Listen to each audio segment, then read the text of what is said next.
Thank you, Mr. President. Distinguished heads of delegations, participants in this General Assembly, ladies and gentlemen.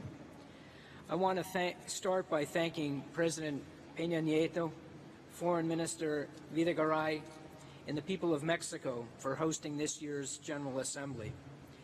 I also want to thank Secretary General Almagro for his leadership and for organizing this 47th General Assembly for the OAS.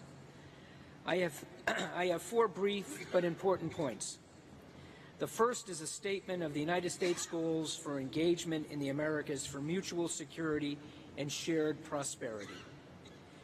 The United States recognizes the importance of our partnerships with our neighbors and friends in the Western Hemisphere.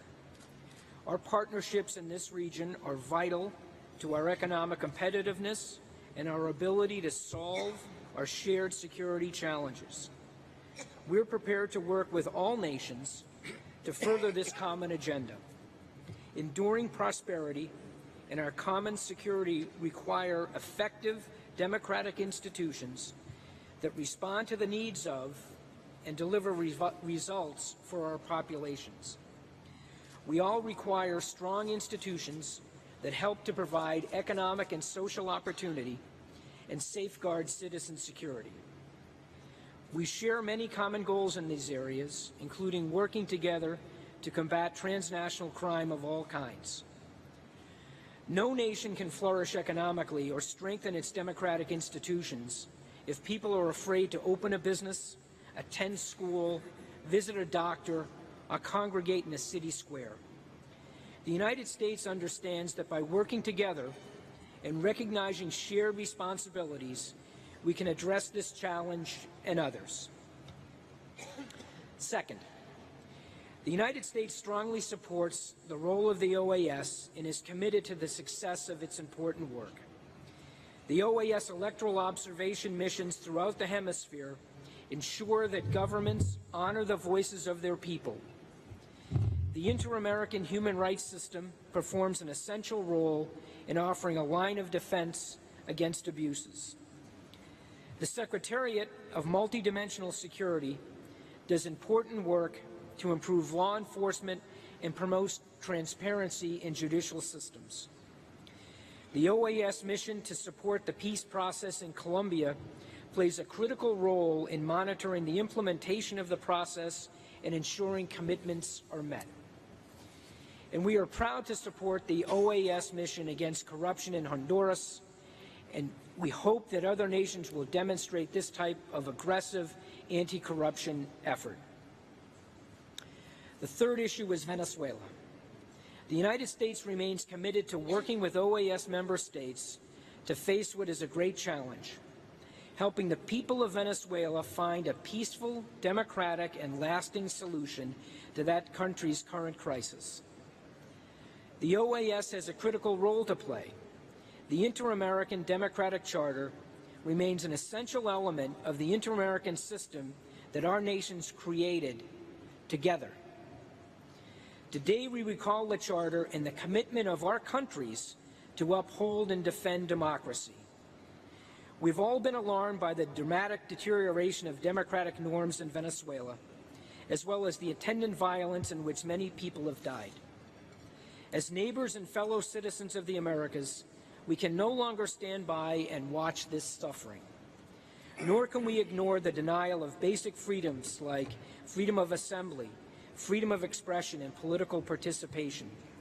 The Inter-American Democratic Charter was designed for moments like this, and the responsibility falls to us to show the kind of leadership the people of our hemisphere deserve.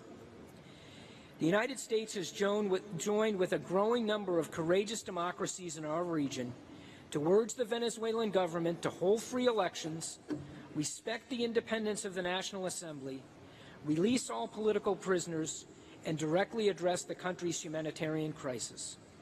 We join with these partners in recognizing that the principle of non-intervention cannot be used to justify inaction or avoid responsibility. Yesterday's discussion highlighted the growing alarm among Venezuela's neighbors. The United States joins with many allies in condemning efforts to undermine Venezuela's constitution by convoking a constituent assembly absent a popular referendum required by Venezuela's own constitution. Our common goal remains to help the people of Venezuela return to peace and prosperity with a full restoration of the rule of law and respect for freedom, political expression, and participation. The United States supports the establishment of an action-oriented contact group of governments in accordance with the principles of the OAS Charter and in the spirit of the Democratic Charter. My final point concerns Caribbean strategic engagement. I want to highlight this renewed critical area of focus for the United States. Recently, we sent to the United States Congress a multi-year strategy for the Caribbean, the Caribbean Strategic Engagement Act. Our strategy establishes a broad-based framework for deepening our multilateral cooperation in forums such as the OAS, for enhancing the United States partnership with the region in the areas of security, diplomacy, prosperity, energy, education, and health. We look forward to working with our Caribbean partners to strengthen these areas of mutual benefit. I conclude with a statement of appreciation for the important role of the OAS and the leadership and courage of Secretary General Almagro, as well as Mexico and other key partners in the face of our common challenges. Secretary Almagro recently received the prestigious Freedom Award in Washington, D.C. He noted at that time that while the OAS is an organization of states, the organization's founding and its framing documents were signed in the name of our peoples. It is in that spirit that we must act today. Thank you.